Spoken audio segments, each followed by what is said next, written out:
They say eyes are windows to the soul. But do they tell lies? And can a test detect those lies reliably enough to be used in the justice system? This test is a test that you're required to lie on. On this day, I wrote down the number 5. I'm trying to get away with a lie in the hopes of answering an important question. Can I? Our eyes dilate when we lie. Todd Mickelson is the CEO of the Lehigh-based company Converis. We measure changes that occur involuntarily in the eyes. They own the technology called Eye Detect. Next generation lie detection test. It's based on the concept that lying makes your brain work harder, which then causes the pupils of your eyes to dilate and change. Since 2014, some police departments in Utah and across the country have used Eye Detect for investigations and pre-employment screenings. They want to know if those candidates they're interviewing have had a history of physical or sexual violence. And some states use it to monitor sex offenders on parole. We have found that to be extremely effective. Now, some Utah attorneys are pushing to use the results of Eye Detect tests as evidence in criminal court cases. Even though, after decades of debate, standard polygraph results are generally not considered to be admissible. A jury is only considered Eye Detect results once in the U.S. in a case in New Mexico,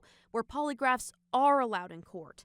So, will a Utah jury have that chance? The evidence should be allowed. Christopher Browning hopes so. He's a convicted rapist who served 24 years in prison. He's charged with rape again, accused of attacking a 72-year-old Taylorsville woman just weeks after he was released on parole. Browning scored well on an Eye Detect test, a 99 out of 100, when he was asked about one specific detail of the case, whether he forced the woman to shower at knife point.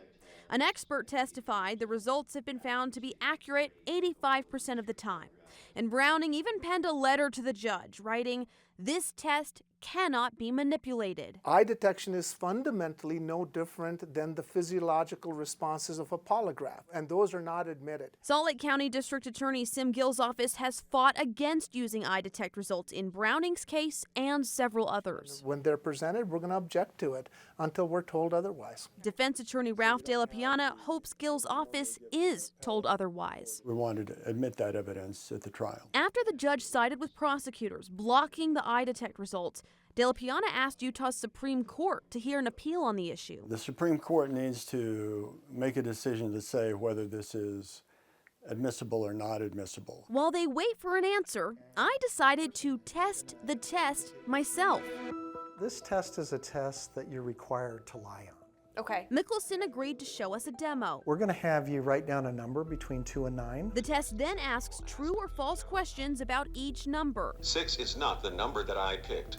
along with general knowledge questions that act as a mental palate cleanser. The pyramids of Egypt are not located in North America. Eye Detect should be able to figure out the number I wrote down, the one I'm lying about, based on changes in my eyes. So this is something you can't feel or control. After several rounds, the test picked the number it believes I'm lying about.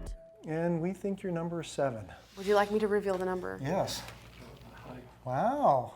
That's shocking to me. I wrote down 8, but 7 is the number I chose to think about and visualize during the test, trying to trick the technology. The results did pick up on a change in my eyes for number 8, ranking it as a likely second choice. I've given more than 1,000 of these. Yeah. 94% of the time we get the number in the first position. Mickelson said the test criminal defendants like Browning are taking is more targeted and involves more data points than the numbers demo. And he believes Eye Detect results should be admissible in court when coupled with results from a polygraph, as long as both tests are given independently and reviewed by a third party. We have 23 studies, 13 of which are peer-reviewed and published, that show that it's highly accurate. Still, the difference between highly accurate and always accurate could have far-reaching consequences when it comes to matters of personal freedom and public safety. This is what's on the line in Utah's justice system, and why, for now,